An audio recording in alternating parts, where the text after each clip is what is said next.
Hey, what's going on?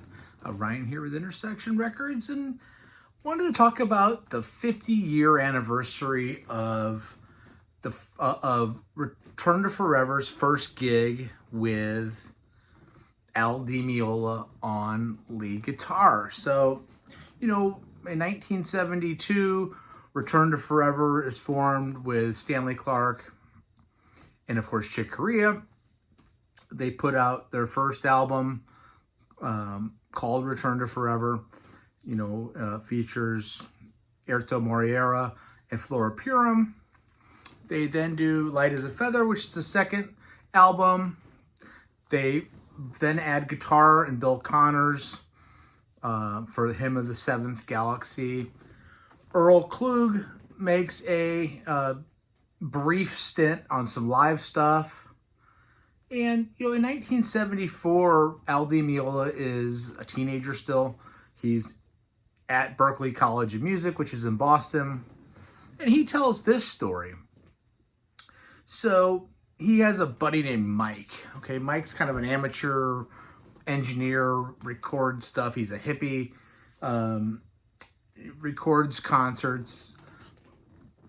Al's playing with the Buddy Miles Quartet. And he has a gig on a New Year's Eve, I think of 1973, going into 74, and Mike slips a tab of acid to Di Meola, and he plays the gig with Buddy Miles Quartet. He plays great. Mike records the gig, and in passing, a few weeks later, they're talking about Chick Corea's Return to Forever.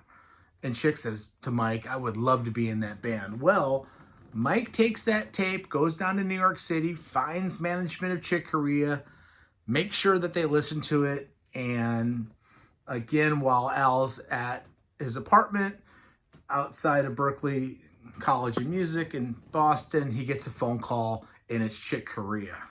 And he can't believe it. But he does recognize Chick's voice because Chick talks during shows and he's seen Return to Forever a couple times. It's his favorite band. And he says, we want you to come to New York and play in the band. Not rehearse for the band or not try out for the band, play in the band. So he gets off the phone. His girlfriend says, where are you going? He's like, I'm leaving. She's like, you going to the grocery store? He's like, I'm leaving for good. Goes down to New Jersey where his parents live. Gets in the house, tells his mother that he's going to play Carnegie Hall on Tuesday night. It's the first gig. And his dad overhears him like, yeah, right. He's like, yeah, Dad, I'm playing with Chick Corea. He's like, who's Chuck Corea? And he's like, Dad, seriously, I'm playing Carnegie Hall Tuesday night. Does the rehearsals. The limo comes to the parents' house, takes the parents to Carnegie Hall, and on July 3rd, 1974, they do their first gig at Carnegie Hall. Later that year, they put their first album out together, Where Have I Known You Before? Okay. This is fantastic. Beyond the Seventh Galaxy, Vulcan Worlds, Song to the Pharaoh Kings is probably my favorite. By the way, subscribe to my channel. We do shows every day. I'll put a link to my ranking of the albums of Return to Forever in the description below. This is fantastic. They do a trio of albums. So this is 74. Maybe not quite as good as their follow-up in 75. No Mystery. But this is still very, very good. Day Ride, Jungle Waterfall, Celebration Suite, Part 1 and Part 2. There's Al, Stanley Clarke, Chick Corea, and Lenny White. Here's the back of that one. Again, Al, Stanley, Lenny, and Chick. Chick Corea is maybe my favorite musician of all time. He's certainly on my Mount Rushmore of all-time musicians, not just jazz. And then their last album, and one of the great jazz fusion and really progressive rock albums of all time, is Romantic Warrior. This is stunning. After this, really Al leaves and does a series of amazing studio albums. Medieval Overture, Sorcerer, Romantic Warrior, Majestic Dance, The Magician, The Duel, The Jester, and The Tyrant.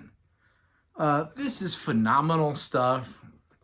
You know, really, this is 1976 is the peak, and really kind of the end of the jazz fusion era, as maybe the peak of that. Now, jazz fusion's still around, but there's really nothing better in this genre than something like this. And this could be considered progressive rock also.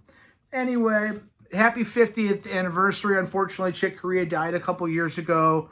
Lenny and Stanley. I saw Al recently up in Indianapolis at the Murat Theater. He's still phenomenal live. Check out my channel. Happy 4th of July. Peace out. See you later.